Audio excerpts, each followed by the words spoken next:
Welcome, listeners. Tonight we're not chasing monsters. We're visiting them, quietly, from a respectful distance. Because in most stories, the monster shows up, roars a bit, and then gets taken down in 5 minutes. Roll credits. But have you ever wondered what they were doing with the other 23 hours of the day? Turns out, a lot of them were working. Kind of. Assigned. Stationed. Left to sit in caves, swamps, labyrinths, and lava pits. Guarding something. A gate, a secret, a shiny object, or just a very cursed reputation. Cerberus wasn't on a rampage. He was guarding the door. The Minotaur. He was in his maze, probably getting bored.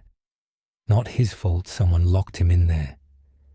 Even the Hydra was really just minding her own heads in a swamp until someone came in swinging. Mythological monsters weren't always monsters. Sometimes they were security systems, or metaphors, or overworked mythic interns just trying to do the one job they were cursed with, just like some of us. And sure, some were horrifying, but some were just weirdly committed to guarding a rock.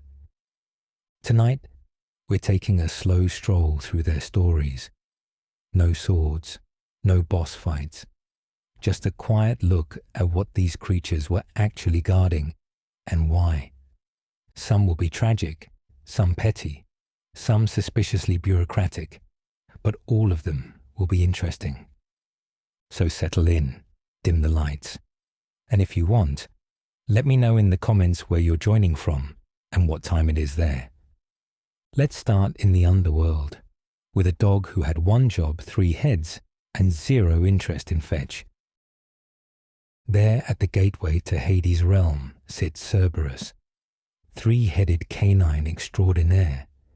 At first glance, he's the poster child for menacing monsters, growling, snapping, keeping souls from escaping.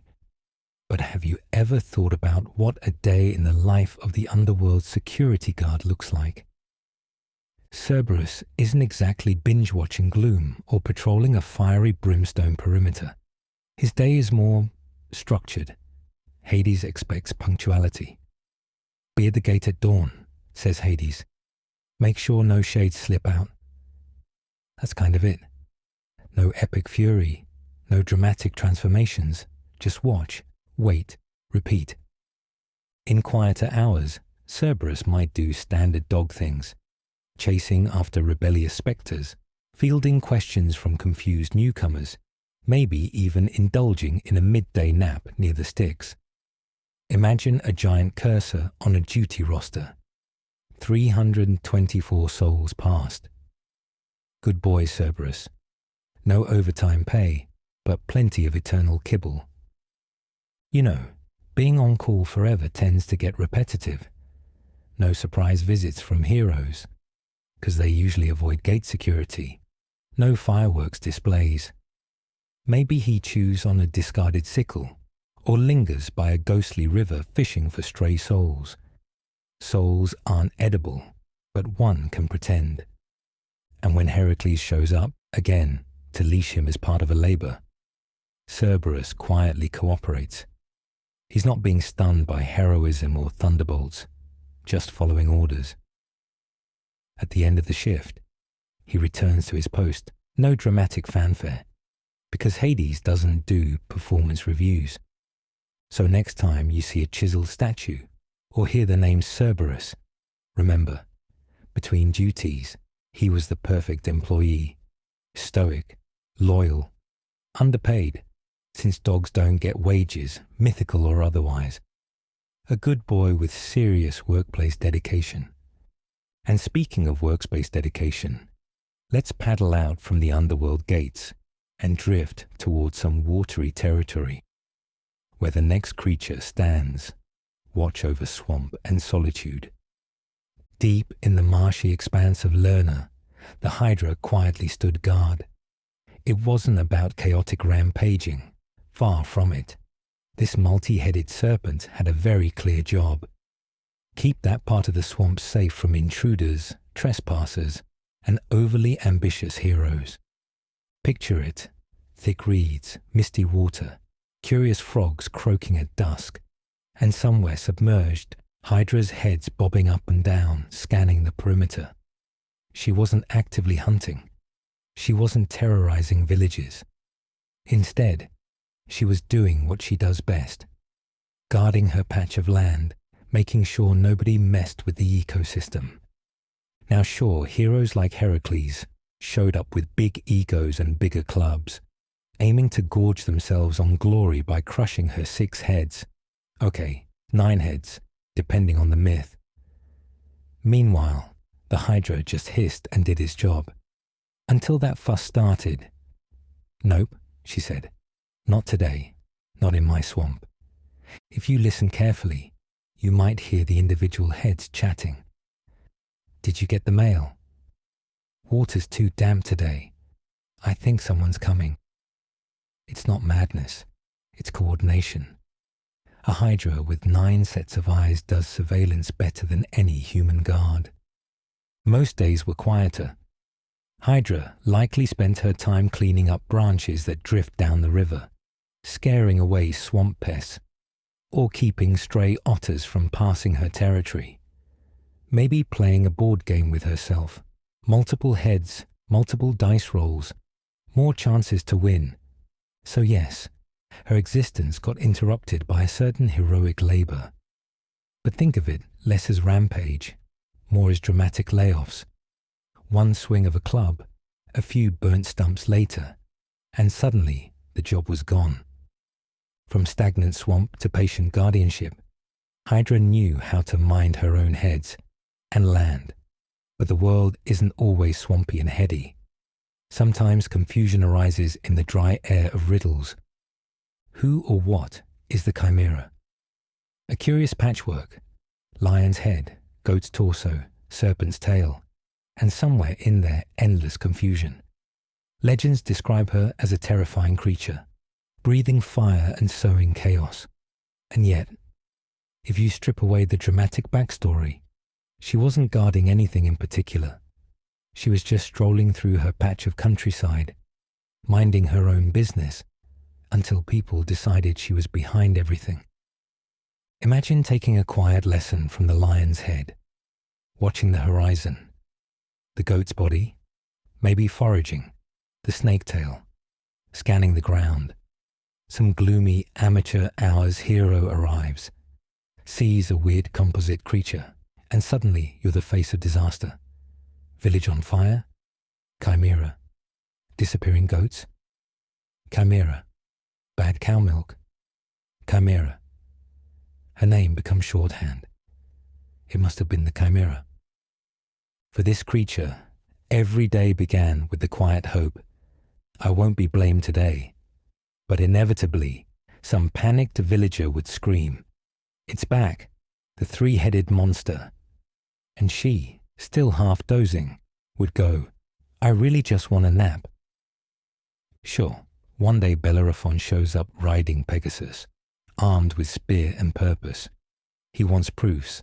She tries to explain, "Look, I'm a bit fire-breathing, but only if startled." But society's narrative is stronger than nuance. One heroic stab, some blood. Chimera is done, debated, and remembered. But before the spotlight landed on her, she had a routine. Grazing, growling lazily, living in her strangely formed body without purpose or fame. She was accidental symbol, not a voluntary villain. Let's drift again, away from composite creatures and vanity punishments, to a dusty throne where riddles linger and nobody ever gets the answer right. Perched high near Thebes, the Sphinx sat on her rock with an air of quiet authority. She wasn't prowling around terrifying travelers for fun. She was on the job. Her role: test incoming wayfarers with riddles. Answer wrong, and well, let's say your journey doesn't continue. But she wasn't guarding treasure or ancient secrets, just the moral gate to the city, making sure only the clever passed. Picture a Sphinx sighing softly. Riddle time again? Can't they come up with something original? She had one classic riddle, delivered daily with exact phrasing. She didn't roam far. She didn't hunt humans for sport. She asked a question, you answered or didn't, and she either nodded or snarled. Tedious? Definitely. But within the realm of her duties, she was efficient. No overtime, no raises, just constant puzzling. Morning shift, pose riddle, wait. Afternoon, rest her wings. Evening, watch sunset and maybe contemplate existential puzzles. Why do they keep coming here? City's just around that bend. And yet, Thebes depended on her. Without her, unworthy wanderers would flood in. It was a civic duty, silent and solitary. Then Oedipus shows up. He answers the riddle correctly, and boom, Sphinx's shift ends. One stone drop later, and she's gone. What an anticlimax for a creature who spent years running QC at Thebes entrance services. Next time you hear guard dog, think of Sphinx. No bones, no bellies, just questions. Quiet, resolute, underappreciated. Now, from dusty cliffs and unanswered riddles, let's slip into a labyrinth where someone's waiting, not to groan at riddles, but to reflect on complicated family systems. Deep in King Minos' labyrinth lurked the Minotaur, half man, half bull. Legend paints him as vicious monster, but let's look closer. He wasn't a rampaging warrior, but more like a reluctant centerpiece of palace dysfunction and bad relationships. Days began not with rampages, but endless wandering. The labyrinth was the world he knew. Stone maze walls, dim torchlight, echoes of his own hooves. He didn't guard gold. He didn't watch prisoners. He was a living symbol. We have problems at home. Literally. Crete had issues. The Minotaur embodied missteps in marriage, divine wrath, and poor paternal choices. His paternal figure, King Minos, never bothered hiding him. The labyrinth was a system. Keep the monster out of sight, and occasionally feed him. No treasure, no mythic mission. Just logistical containment. Imagine if your family decided your awkward cousin should live in a basement and get a weekly pizza drop. That was his life. Then children from Athens were plucked and sent in. Designated visits, same maze, same bull, same tragic loop. These sacrifices weren't dramatic quests. They were arguments, gone performative, about power, pride, and primal emotions. The Minotaur was collateral, not villainous. When Theseus arrives, slaying him becomes heroism. But for the Minotaur, it was liberation or confusion. His job ended abruptly. One sword thrust, job done. Palace problem solved. Except it didn't fix Crete's family issues, not usually noted by law, but let narrative continue. So reinterpret him not as a monster to fear, but an unpaid intern in a family drama, lodged in secret, working overtime on silence and suffering. He couldn't negotiate. He couldn't quit. He just stood in the maze of Cretan dysfunction. And now, from this tangled family garden, we'll drift towards swirling seas and maritime tension, where Scylla and Charybdis stand watch. Two ocean hazards, two very overworked sea managers with zero benefits. On one side, jagged cliffs and 6 snapping dogheads mounted on a monster named Scylla. On the other, a churning whirlpool called Charybdis, slurping the sea down 3 times a day like it's on a timer. These two weren't exactly co-workers, but they shared the same miserable shift, guarding nothing, terrifying everyone, and getting none of the credit. Scylla used to be beautiful, a sea nymph, admired by gods. But then, classic myth style, a goddess got jealous, potions got poured, and boom, dog-necked sea demon. And for what? She didn't even do anything. Now she just clings to a rock wall, snapping at anything that passes. Not out of hunger, out of principle. Charybdis, meanwhile, was just thirsty. She used to help her dad, Poseidon, flood lands for fun, until Zeus punished her, turning her into a semi-sentient whirlpool with a permanent bad mood and a tide schedule more consistent than the moon's. Ships have to sail between them, picking the less awful option. It's a mythological traffic circle with no exit. And what do these two get for their trouble? No treasure, no gold. Just bad Yelp reviews from traumatized sailors. Imagine being a sea creature condemned to endlessly snatch oars and down galleons, and never even get to move. This wasn't revenge. It was work. Neither chose this role. They just exist. Forces of nature with really unfortunate PR. So next time you hear caught between a rock and a hard place, remember, that was someone's job. And speaking of nightmare shifts, let's swing over to a very different kind of monster. One not stuck between cliffs, but buried beneath one. A walking apocalypse, just trying to sleep it off under a mountain. Typhon wasn't just a monster. He was all the monsters. 100 dragon heads, voiced like every animal at once, and a wingspan wide enough to cast a continent in shadow. He didn't show up to guard a place. He was the final line of what happens when things really fall apart. But oddly, Typhon wasn't rampaging all the time. His big moment came when he challenged Zeus for control of the cosmos. The gods panicked. Some turned into animals, others fled. Zeus barely won by flinging a mountain on top of him, Etna in Sicily, which, to this day, still hisses and spits like a buried tantrum. And since then, Typhon's been napping, lightly rumbling beneath the crust, like someone snoring through an existential crisis. Volcanoes? That's just him turning over. What was he guarding?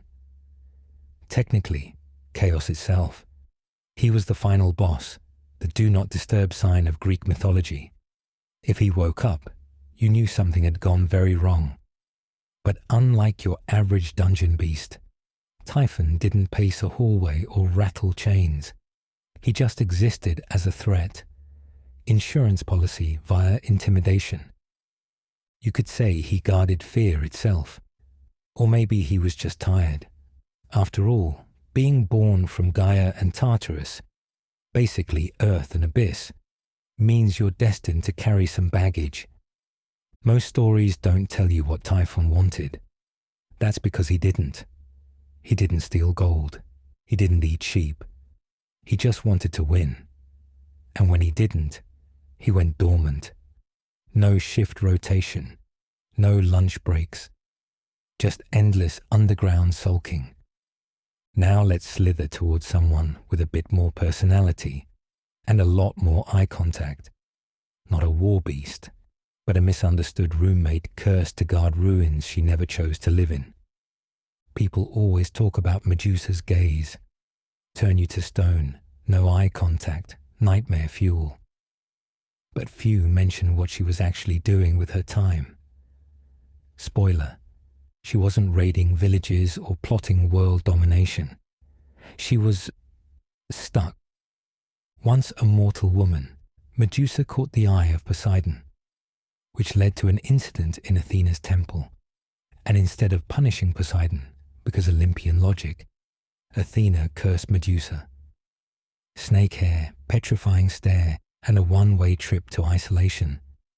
So Medusa becomes a monster, but not by choice. Athena plops her in a ruined temple far from everything. No visitors, no Wi-Fi, no entertainment except maybe watching birds freeze mid-air if they flew too close. She wasn't guarding treasure. She was the treasure. A living weapon, cursed into being, used as a tool to test or purify heroes brave enough to seek her out. Like a boss battle waiting in a dead-end hallway no one asked to enter. And then Perseus shows up. Shield mirror, winged sandals, divine cheat codes. One quick reflective swipe and Medusa's gone. But her head, still on the clock. Used later as a magic weapon by Athena. Turned into decor. Even in death, she was working unpaid overtime. The tragedy of Medusa isn't the stone gaze. It's the fact that no one stopped to ask, hey, why's she even there? A monster built from blame, exiled to a job she didn't want, and ultimately repurposed like mythological scrap metal. So now let's leave the ruins and slither back to solid ground. Specifically, a sleepy patch of countryside guarded by something that doesn't turn you to stone, just tries very hard not to be stabbed in the face. The Nemean lion wasn't evil. He wasn't even particularly active. He just wanted to be left alone. But thanks to his skin, tougher than bronze, sharper than ego, he became the world's most frustrating speed bump. Stationed in the hills near Nemea, this lion didn't guard a king's vault or an enchanted cave. He had a valley, that's it. A boring, rocky, goat-free, shepherd-unfriendly stretch of land that nobody cared about, until Heracles needed his first labor. The lion didn't invite him, didn't threaten nearby cities, just sat there like a living do not disturb sign, enjoying immortality and privacy. But heroes need monsters. And so, suddenly, it wasn't just a lion. It was the trial. Heracles arrives with sword and club, learns quickly that none of it works, and ends up wrestling the lion barehanded, like it's a particularly stubborn couch cushion. Eventually, he strangles it, skins it somehow, and wears the hide as armor, which means the lion's legacy became fashion icon posthumously. But before all that, the lion probably spent its days sunbathing, sleeping, flicking its tail at birds, occasionally roaring for fun, not to guard anything, just to exist. But invincibility makes you a magnet for conflict. It wasn't hostile. It was just really, really good at being left alone. So maybe, next time you see a monster with shiny fur and no friends, ask yourself, is this a threat or just an introvert with strong boundaries? And now, let's trace those boundaries to a more spiritual terrain. A sacred mount, a sacred snake, and a future god with no patience. Coming up next, a python who didn't just guard a cave, but prophecy itself. Long before Apollo showed up and slapped his name on everything, the Oracle of Delphi belonged to someone else. That someone, or something, was Python. Not a metaphor, a literal giant serpent who guarded the sacred site of prophecy. Python didn't slither around looking for trouble. His whole job was to protect Gaia's sacred wisdom, the Earth Goddess's original divine hotline. He coiled near the sacred spring, kept things orderly, and probably hissed quietly at tourists who asked annoying questions. But then Apollo rolls in, young, glowing, lyre in hand, freshly immortal, and very ambitious. He wants that oracle, and he doesn't exactly file a property claim.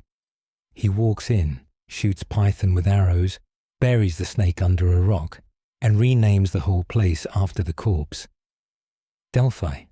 No, it's now mine. Real humble energy. Python didn't curse anyone, didn't lash out. He wasn't evil, just existing, in service of something older than the Olympians themselves. And for that, he gets turned into fertilizer. And yet, even in death, his memory lingered. Every year, the Pythian Games were held in his honor.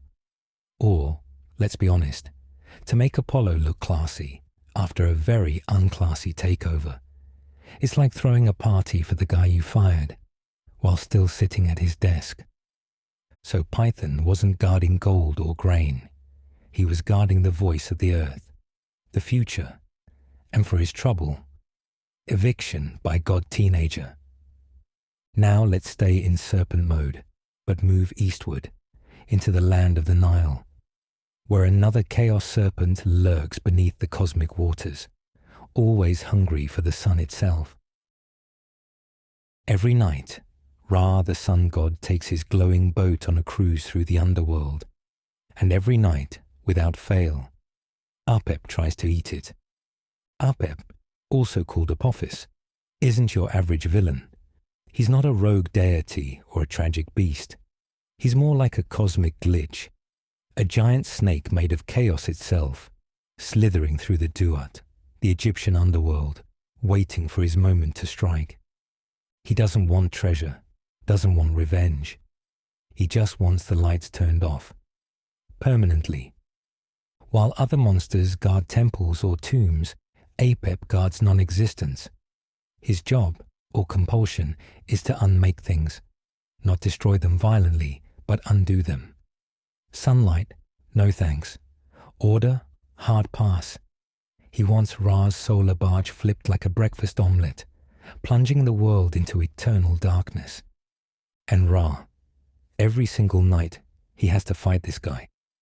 With the help of other gods, spells, and occasionally a giant spear, Ra defeats Apep by dawn. Every time. But Apep never quits. He's the monster version of hitting snooze on the apocalypse. Some say eclipses are when Apep actually bites the boat, briefly, then gets smacked back into the shadows. So what's Apep really guarding? The edge, the line between light and dark, life and death, reality and the pit beyond. He's the final cosmic bouncer, always rattling the door, but never quite breaking in.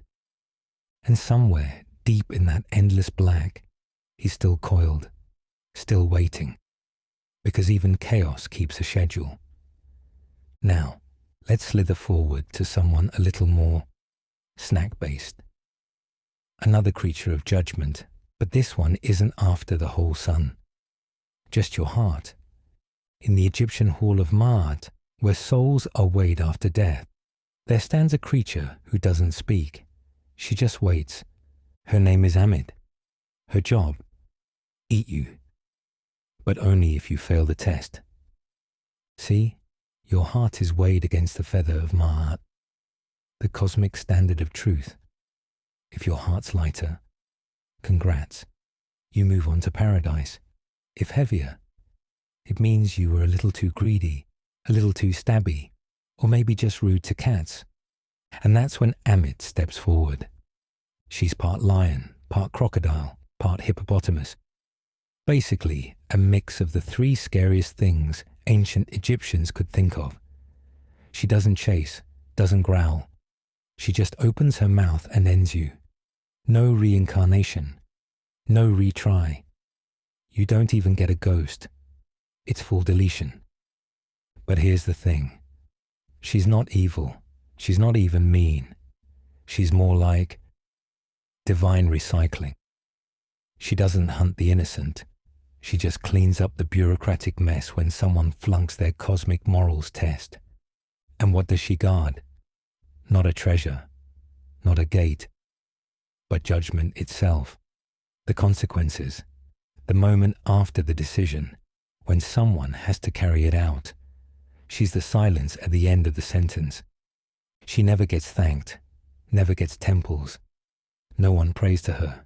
You pray not to meet her. She's the forgotten part of the myth, the final comma before your story gets erased. So while Ra fights the snake of darkness, Amit just sits, watching, waiting.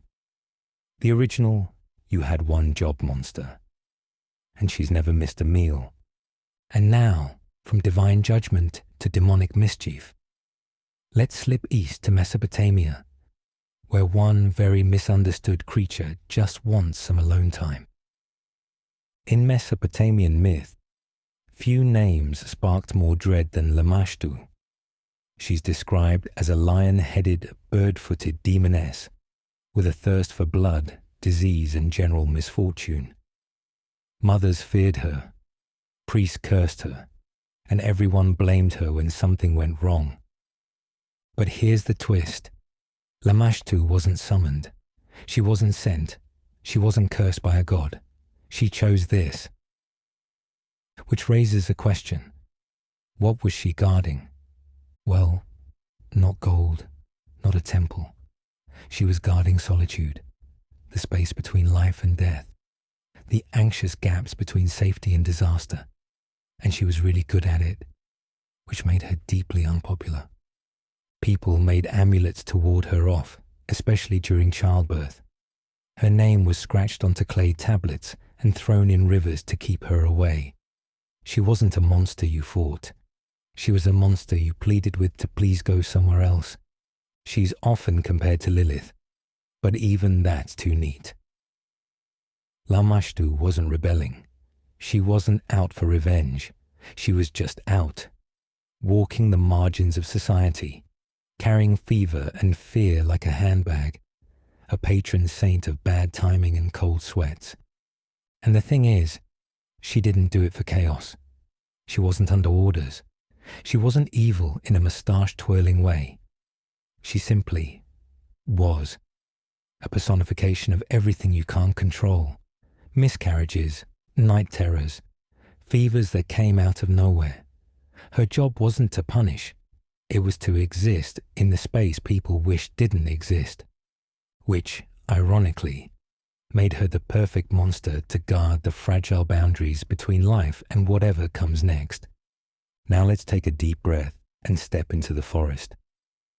A sacred one, guarded by a face only a mother could fear, and breath strong enough to level trees. Humbaba, sometimes called Huwawa, was not a dragon, not a demon, not even particularly aggressive. He was a forest ranger with a terrifying face and a very loud nose. Appointed by the god Enlil, Humbaba's job was to guard the cedar forest, a vast, sacred woodland said to hold the purest trees in creation. It wasn't just nature, it was divine property. And Humbaba, he was the fence. His breath could melt flesh. His voice could shake mountains. His stare was described as so awful, it warped the mind. But he didn't use any of that to conquer cities or curse kings. He just stood there, breathing like a furnace, watching the tree line. Then Gilgamesh and Enkidu showed up. The heroes, bored and looking for glory, decided killing Humbaba would be excellent for their resumes. Even though he never left the forest, never attacked anyone, he literally asked them to spare him. They didn't. After Humbaba's death, the gods were furious. The forest weakened, balance was broken, and Gilgamesh's punishment would unfold slowly, painfully, across the rest of his story. So what was Humbaba really guarding? Not treasure, not a monster lair. He was guarding the sacred stillness, the untouched places of the world, the parts that didn't need fixing, the silence before the axe. He wasn't the villain. He was the sign that said, don't. And someone always does. Next, we'll tighten the grip around the world itself, as we head into Norse mythology and meet a serpent so large it loops the earth like a mythological seatbelt. Jörmungandr doesn't slither around causing chaos. He loops, neatly, all the way around the earth. This colossal sea serpent from Norse mythology was tossed into the ocean as a baby. Because even then, the gods thought he looked a little too apocalyptic, and instead of throwing a tantrum, he quietly grew until he could encircle the entire planet. Head to tail to head. That's not drama. That's commitment. He's not out there eating ships. He's not burning villages. He's just holding the world together, barely, like a metaphysical bungee cord wrapped around a very doomed snow globe. What's he guarding? The boundary, the place where the ocean ends and the unknown begins. And maybe, by holding his own tail, he's keeping the whole story from unraveling. But like most Norse myths, there's a timer on everything. When Ragnarok hits, Jormungandr's gonna let go. He'll uncoil, rise from the sea, and poison the sky. Not because he's evil, but because that's the job. His presence is the seal. His release is the signal. Until then, he floats in the deep, quietly hugging existence. No praise, no thanks. Just one really intense snake nap with world-ending consequences if disturbed. Let's now move from the sea to the land, to his brother, who doesn't loop anything. He just sits in chains, waiting for a bite of destiny. Fenrir was a pup with potential. Son of Loki, sibling of Jormungandr, and born with a jaw problem, specifically that it wouldn't stop growing. The gods saw that and said, yeah, let's chain that. But Fenrir wasn't evil. He didn't destroy villages. He didn't rampage. He actually got along with the god Tyr, who fed him and taught him things. He even agreed to test out some chains, until the gods got sneaky. The final chain was magical, soft as ribbon, strong as fate. Fenrir sensed betrayal and demanded Tyr put his hand in his mouth as a gesture of trust. When the trap was sprung, Tyr lost his hand and Fenrir lost his freedom. So now he waits. In myth, bound in a lonely place with a sword wedged in his mouth. Not to guard anything, but because the gods were scared of what he might do. And that might became prophecy. At Ragnarok, Fenrir is fated to break free, swallow Odin, and die in a fight with Odin's son. But until then, he's just waiting, chained, watching. So what's he guarding? Technically nothing. Symbolically, everything. He guards the uneasy peace, the standoff between divine fear and inevitable fate. He's not a villain. He's the consequence that the gods chained early, hoping they wouldn't have to deal with it later. From a wolf who watches the sky to a dragon who munches on tree roots. Let's dive underground for our next creature, who takes home renovation to a destructive extreme. At the base of Yggdrasil, the great tree that holds the Norse cosmos together, there's a dragon. He doesn't fly. He doesn't breathe fire. He gnaws. His name is Nidhogg. And what's he guarding? Not a hoard of gold, not a princess, not even his territory. He's guarding decay, like a mythical compost bin with teeth. He chews at the roots of Yggdrasil endlessly, not because he's hungry, but because rot has a job too. Nidhogg isn't a rogue. He's part of the system, a grim little cog in the great celestial machine, tasked with making sure even the divine gets a little soggy with time. But don't get too cozy. He also feasts on the corpses of the wicked. The truly bad souls, they don't get fire or brimstone. They get dragged down to Nastrond, a frozen, miserable shore where Nidhogg plays cleanup crew. He's not flashy, he's not loud, but he's thorough. Above, eagles nest in Yggdrasil's branches. Squirrels deliver insults up and down the trunk. But down in the dark, it's just him, chewing, waiting, reminding the gods that no matter how high they build their halls, everything has roots, and roots rot. Now let's climb out of the tree's base and head back to the surface, where we'll find a creature with fewer teeth, but a lot more rules. Every culture has a version of the troll, but the most famous, the one under the bridge.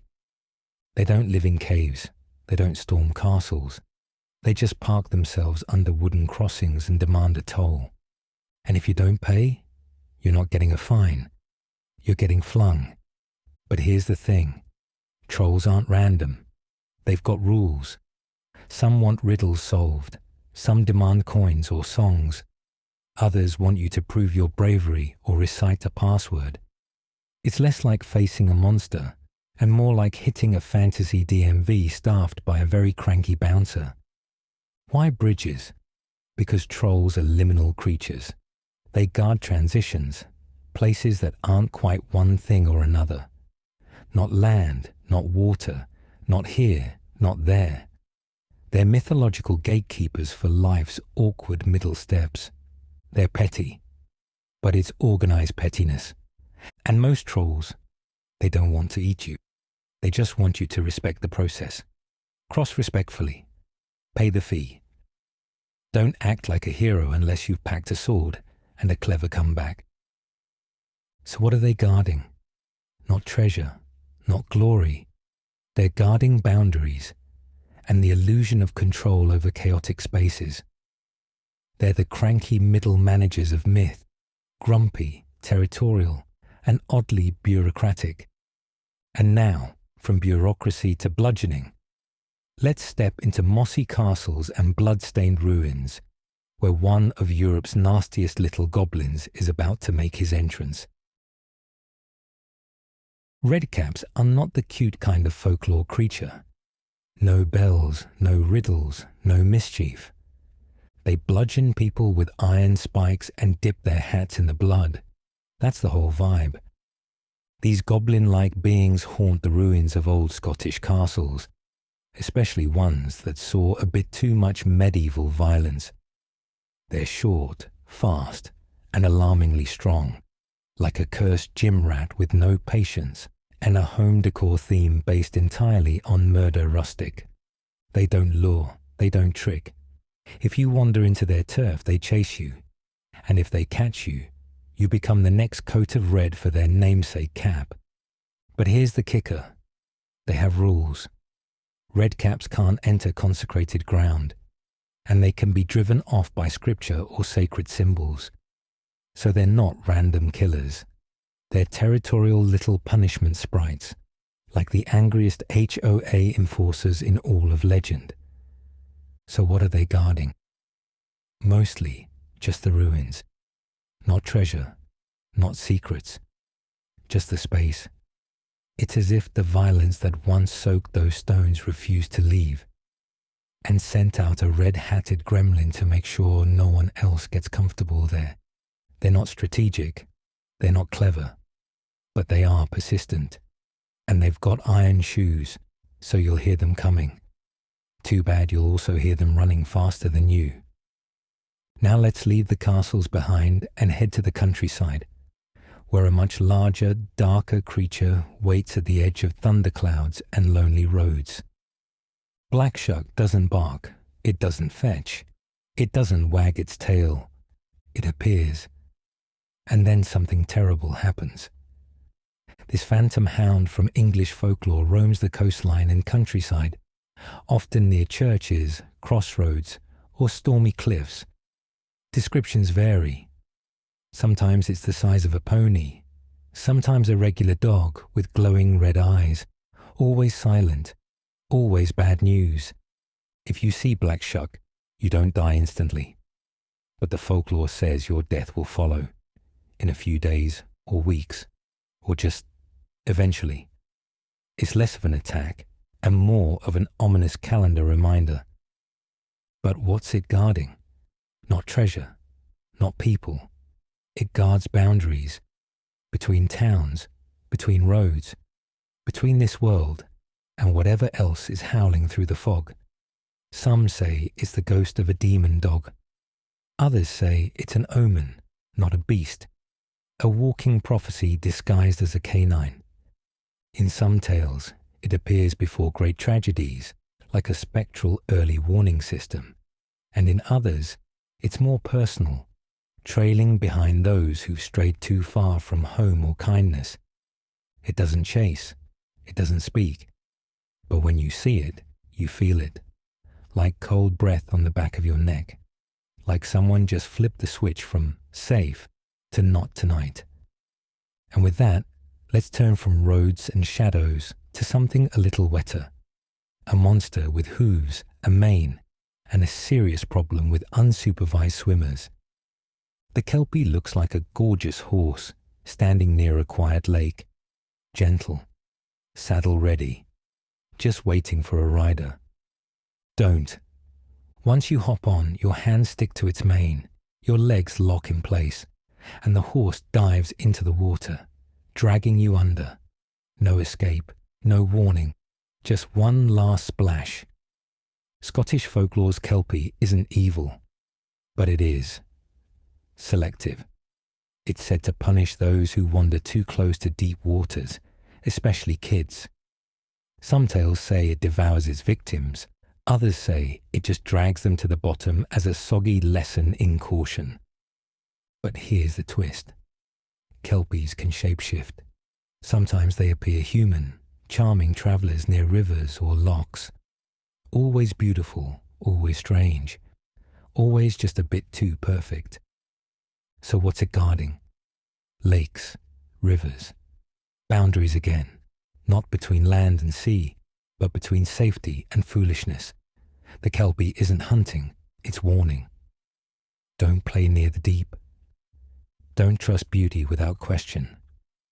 And maybe don't mount strange horses in the middle of nowhere. Some legends say if you can bridle a Kelpie, you control it. Others say you should just stay dry and mind your business. And with that, we've crossed enough lakes and ruins for now. Let's head into dragon territory. They're bigger, scalier, and sometimes surprisingly insecure. Fafnir didn't start out as a monster. He started out as a dwarf, a greedy one, but still very much non-dragon-shaped. That changed when he murdered his father for a cursed treasure hoard and decided, you know what would make guarding this easier? Becoming a dragon. So he did, because Norse myths don't do things halfway. Fafnir slithered into the wilderness, curled around his gold like a scaly miser, and just sat there. For years, no kingdom, no conquest, just one highly anxious dragon hoarding cursed loot he couldn't even spend. And who was he guarding it from? His own brother Regan. Family drama runs deep when one sibling turns into a dragon and the other trains a hero, Sigurd, to kill him. When Sigurd finally shows up and stabs him, which is what always happens in these things, Fafnir doesn't even breathe fire. He lectures him. Bleeding out, Fafnir gives a monologue about greed, curses, and betrayal, like a dying professor who forgot this was a dragon fight. So yes, Fafnir was guarding treasure, but more than that, he was guarding obsession, possession, paranoia, and maybe just trying to prove that if you hoard something hard enough, it won't leave you. Spoiler, it left him, with a sword in his chest. Let's keep the hoarder's tour going. Next stop, a dragon who was basically a museum security system. Guarding the Golden Fleece was not an optional gig. This dragon was assigned the job like a cursed temp worker and never got to clock out. Posted in Colchis, modern-day Georgia, this sleepless, coiled beast was tasked with defending the famous fleece from thieves, heroes, and overly ambitious Greek princes with bad judgment. The fleece, by the way, wasn't just shiny. It symbolized kingship, power, divine favor. So of course Jason wanted it, and of course the dragon had to deal with that nonsense. But unlike some other monsters, this dragon didn't rampage. It didn't fly. It didn't even leave its post. It just watched, guarded, for years, maybe centuries. No naps, no distractions, just professional-grade vigilance. Until Medea, Jason's secret weapon and future ex-wife, shows up with some potion, lulls the poor beast to sleep, and Jason tiptoes past like a guy sneaking cookies at midnight. The dragon didn't even get a final fight. It got drugged. That's it. So what was it guarding really? Sure, the fleece, but also a symbol. The idea that power must be earned, not stolen, tricked, or borrowed. Jason failed that test, and the dragon paid the price for doing its job too well. Let's move further east now, to Japan, where one dragon kept a very strange annual calendar. Imagine a dragon. Now give it 8 heads and 8 tails, and stretch its body across 8 valleys. Welcome to Yamata no Orochi, Japan's most overqualified daughter guard. Every year, it demanded one maiden from a local family. One daughter, every year.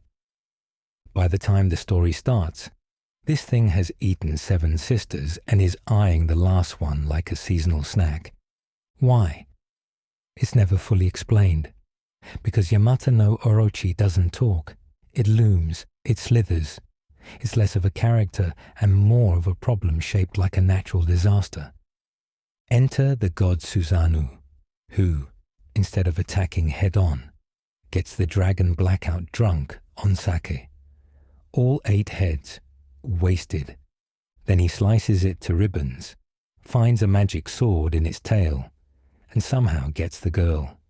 It's not exactly a lesson in workplace safety, but what was Yamata no Orochi guarding? Technically nothing, but symbolically, it was gatekeeping family, tradition, sacrifice, and the cruel math of ritual. It was the monster you didn't fight until someone finally did. Let's slide down from the stormy peaks and into something calmer, sacred even. Not every mythological serpent hisses and bites. Some simply guard. In Hindu and Buddhist tradition, Nagas are divine or semi-divine serpent beings, sometimes half human, sometimes full snake, always spiritually loaded. They guard sacred rivers, hidden treasures, temples lost in vines, and occasionally enlightenment itself. When Buddha was meditating during a brutal storm, one Naga, Mukhalinda, rose from the roots of the earth. He coiled beneath the Buddha like a living throne and flared his hood above him like an umbrella, woven from calm. No fire, no fangs, just silence and protection. Other Nagas live in lakes and caves. They coil around holy relics. They dwell beneath mountain shrines. They don't demand worship, but they expect respect. Pollute the river, disturb the balance, or cross into a sacred zone without reverence. And the Naga may stop guarding and start reacting. Still, for the most part, they're not villains. They're boundary keepers, tension holders, old spirits watching over fragile things, water, wisdom, time. Some even offer blessings, fertility, rainfall, or a safe journey across a dangerous stream. Unlike most monsters, Nagas aren't here to test you. They're here to teach you without speaking. Their message is simple. Don't touch what isn't yours, and don't run your mouth at the source of the river. So what were they guarding? Sometimes gold, sometimes sacred scrolls, but most often, stillness, peace, things people never notice until they're gone. And with that, we leave the temples and the quiet coils and move toward the sea. The Kraken isn't really a guardian. It's more of a consequence. Sail too far into the deep, too far from the trade winds and the shipping lanes, and something stirs beneath you. Slow at first, a shadow wider than your ship. Then the surface bubbles. Then, tentacles. Not because you stole treasure, not because you broke a rule, just because you floated there. The Kraken doesn't care what flag you fly or what god you pray to. It's not guarding an island or a passage or a secret vault of Poseidon's pearls. It doesn't even want your gold. It just hates ships. Maybe it's tired of noise, of anchors and harpoons and sails dragging across the waves. Maybe the Kraken once guarded something long forgotten, and now just lashes out by instinct, all rage, no reason. Or maybe it was never a guardian at all. just a myth born from sailors' fear of being alone on a sea too vast for logic. Still, the stories agree on one thing. It doesn't warn you. It rises, it grabs, it pulls. Your compass spins. The sky turns black, then nothing. And even then, maybe you weren't attacked. Maybe you were just in the way. Let's move on to something that soars instead of sinks. The rock doesn't land. It arrives. Its wings blot out the sun. Its shadow can break caravans. It doesn't guard a castle or a treasure, just its nest, and that's enough. In Arabian, Persian, and later medieval stories, the rock is a bird so big it can lift elephants. It's not evil. It's not cursed. It's just enormous. And that size alone makes it a guardian of whatever mountain it happens to call home. Not because it wants to protect the mountain, but because who in their right mind would go near it? Some say it lives in the mountains of Kaf. Others say it flies just beneath the clouds, hunting serpents the size of ships. Either way, it's not a creature that watches gates. It is the gate. Travelers pass beneath it in silence, praying it doesn't look down. So what is it guarding? Sometimes eggs, sometimes honor, but mostly personal space. And now, from towering feathers to something much smaller, but no less powerful. Not all monsters haunt you. Some clean up the mess after. The Baku is a Japanese spirit said to feed on nightmares. It doesn't roar. It doesn't chase. It doesn't even wake you up. It just waits, right outside your dream. Born from Chinese myth and woven into Japanese folklore, the Baku is often imagined as a strange patchwork of animals. Elephant trunk, tiger paws, oxtail. But despite the odd build, its job is graceful. To gently eat your bad dreams while you sleep. Some say you can summon it by whispering, "Baku-san, come eat my dream." But be careful. If it's still hungry, it might nibble your hopes and ambitions too. So what does it guard? Not a temple, not a treasure, but peace, quiet, a few extra hours of undisturbed rest. The Baku is the unsung janitor of the spirit world, clocking in every night to sweep the cobwebs out of your head. It doesn't demand sacrifice. It doesn't curse you for disrespect. All it asks is that you don't abuse the privilege. After all, even dream eaters need rest. All right, the monsters have done their job. They've guarded gates, gold, riddles, rivers, and peace itself. And now, with their watch still holding, we return. Maybe they weren't monsters at all. Maybe they were just doing their jobs. Some were forced into it, others volunteered. But most of them, they were stationed there, posted like cosmic security guards, unpaid, underappreciated, and wildly misunderstood. We tend to remember the heroes, the ones who slayed, solved, escaped. But tonight, we remembered the ones who waited, watched, protected, and roared. Thank you for joining me on this strange little journey through gates and mazes and oceans and caves. I hope, wherever you're listening from, whatever time it is, that your dreams are guarded tonight, not by dragons or riddles or three-headed dogs, but by something a little softer. Good night.